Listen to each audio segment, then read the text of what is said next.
ক্ষমতাসীন বিএনপি সরকার তাদের নির্বাচনী ইশতেহারের অংশ হিসেবে ফ্যামিলি কার্ড চালু করতে যাচ্ছে। রাজধানীর বনানীতে কিছুক্ষণের মধ্যেই এই কর্মসূচির পরীক্ষামূলক কাজের অংশ হিসেবে পাইলটিং প্রকল্প উদ্বোধন করবেন প্রধানমন্ত্রী তারেক রহমান। 14টি স্থানে প্রকল্পের কাজ হবে। এলাকাগুলো হচ্ছে রাজধানীর কড়াইল বস্তি, ভাসানটেক বাগানবাড়ি বস্তি, রাজবাড়ির পাংশা, চট্টগ্রামের পটিয়া, ব্রাহ্মণবাড়িয়ার বাঞ্ছারামপুর, বান্দরবানের লামা, খুলনার খালিশপুর, ভোলার চর ফ্যাশন, সুনামগঞ্জের দিরাই, কিশোরগঞ্জের ভৈরব, বগুড়া সদর, নাটোরের লালপুর, ঠাকুরগাঁও সদর এবং দিনাজপুরের নবাবগঞ্জ। নারী ও শিশু শিক্ষা, তথ্য প্রযুক্তি, অর্থ পরিকল্পনা সহ মোট 14টি মন্ত্রণালয় কর্মসূচি বাস্তবায়নে সরাসরি যুক্ত থাকবে।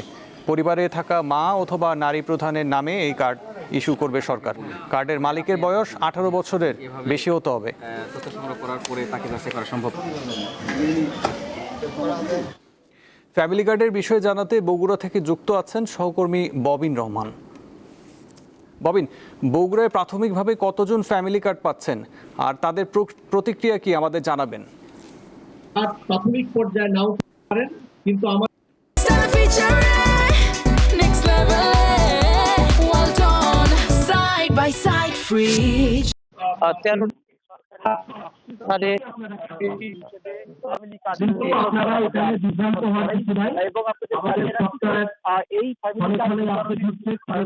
এই ফ্যামিলি কার্ড মধ্যে বগুড়াবাড়ি এলাকার অর্থাৎ এই 3 নং ওয়ার্ড পর্যন্ত এই ওয়ার্ড যেমনটি জেনেছি তারা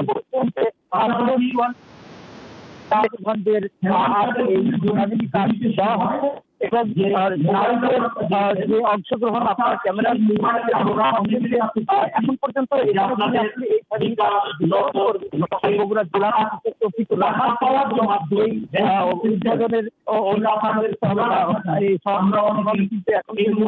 কিন্তু তার আগেই যারা নারী তারা কিন্তু এসেছেন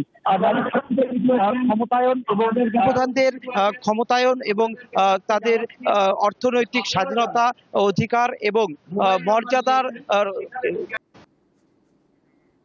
আসলে ইশতেহারে নারীদের ফ্যামিলি কার্ড দেওয়া হবে এবং এই ফ্যামিলি কার্ডের যে অর্থটি আসলে নারীদের অর্থনৈতিক স্বাধীনতা রক্ষা করবে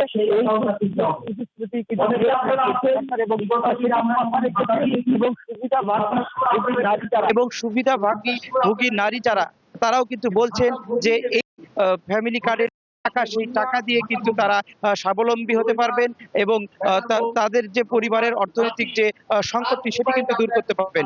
এবং আমরা সকাল থেকে এই জায়গাতে এসে যেমনটি আমরা লক্ষ্য করছি যে বিভিন্ন বয়সীর নারীরাও কিন্তু এই উদ্বোধনের অনুষ্ঠানে তারা এসেছেন এবং তারাও আসলে আনন্দিত বিএনপি সরকার দেওয়া প্রতিশ্রুতি অর্থাৎ ইশতেহারে দেওয়া রেখেছেন এবং প্রথম পরীক্ষামূলকভাবে এই ফ্যামিলি কার্ড বগুড়া সদরের এই সাকারিয়া ইউনিয়নের 3 নং ওয়ার্ডে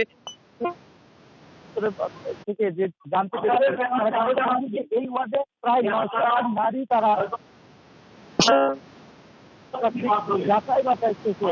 প্রথম পর্যায়ে কিন্তু বাছাই শেষে আসলে 44 জন নারী জিতেছেন এবং তাদেরকে পরেই হয়তো কার্যক্রমের যে অনুষ্ঠানের শুভ